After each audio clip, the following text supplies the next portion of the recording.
क्राउनमा चाहिँ हाम्रो के छ त 80वटा टिस्युहरू चाहिँ हाम्रो क्राउनभित्र पर्छ, ठिक छ।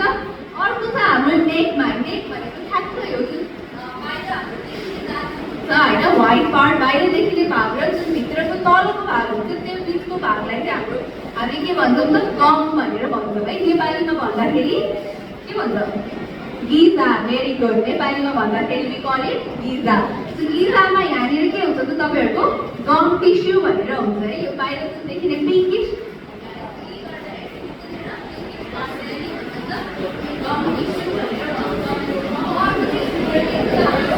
सिमेन्टम भनेर छ है। सिमेन्टम भनेको के हो? के भयो? क्वेसन? Any question? मलाई सोध्दा हुन्छ है, साथीलाई होइन मलाई सोध्ने, ओके ल। Okay, what we have? Cementum है। सिमेन्टम भनेको हाम्रो गमको ठ्याक्क भित्रको भाग जसले चाहिँ हाम्रो दाँतलाई चाहिँ त्यसको ठाउँमा राख्नलाई, त्यसको ठाउँमा अड्काउनलाई हेल्प गर्छ। त्यसलाई व्हाट